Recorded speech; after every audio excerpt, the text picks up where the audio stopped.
too long.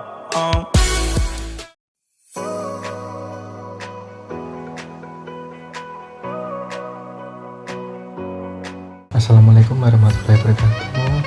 Halo teman-teman, perkenalkan nama saya Muhammad Zaikal, NIM 1812072 dari Konsentrasi Broadcasting semester 6 Komunikasi Penyiaran Islam UIN Raden Mas Said Surakarta.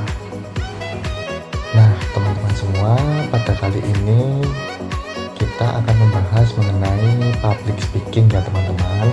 Nah menurut teman-teman nih, public speaking itu apa? Nah, jika teman-teman ada yang belum paham mengenai public speaking, yuk mari kita belajar bersama-sama.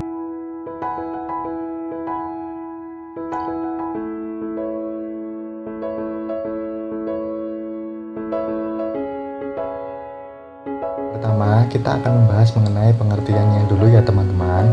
Nah, pengertiannya secara singkat adalah berbicara di depan umum, orasi, khutbah, ataupun berpidato. Untuk pengertian public speaking secara luas, public speaking adalah berbicara di depan khalayak umum dengan maksud dan tujuan tertentu agar audiens mengerti apa yang kita bicarakan.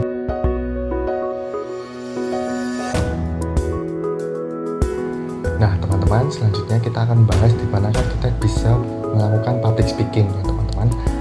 Menurut teman-teman, public speaking itu dapat dilakukan di mana saja? Nah, kalau dari saya, public speaking itu dapat dilakukan di kantor, dapat dilakukan di sekolah, dapat dilakukan di mall, dapat dilakukan di acara-acara atau event-event, dapat dilakukan di tempat ibadah juga.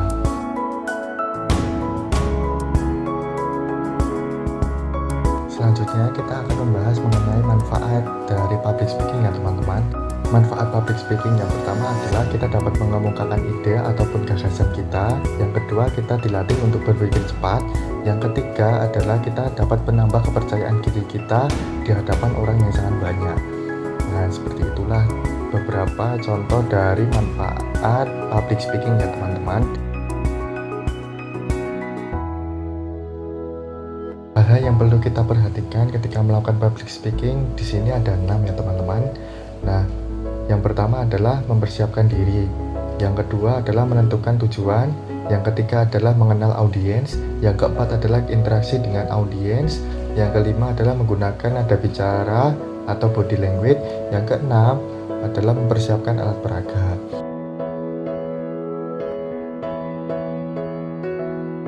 Kemudian apabila sesuatu yang tidak terduga terjadi, misalnya kita diberikan kesempatan untuk public speaking. Nah, pada saat itu juga acara berikutnya mundur sehingga kita diberikan kelonggaran waktu yang sangat banyak. Nah, oleh karena itu apa saja sih yang akan kita lakukan? Padahal materi kita hanya sedikit. Nah, apa saja yang kita lakukan? Yang pertama adalah tetap tenang. Kita tetap tenang, jangan berpikir negatif tentang apapun yang akan terjadi. Kita harus kita juga dapat bisa memberikan kenyamanan kepada penonton sehingga apa yang terjadi seolah-olah tidak pernah terjadi.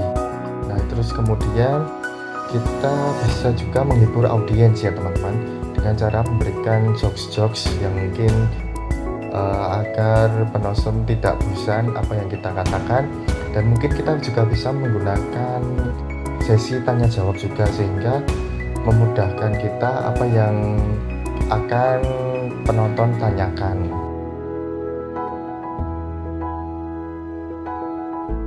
Nah, untuk cukup sekian ya teman-teman tips dari saya. Jika ada banyak kesalahan saya mohon maaf, dan jika teman-teman mungkin ada pertanyaan bisa komen di laman YouTube ini. Terima kasih teman-teman. Assalamualaikum warahmatullahi wabarakatuh. Dadah.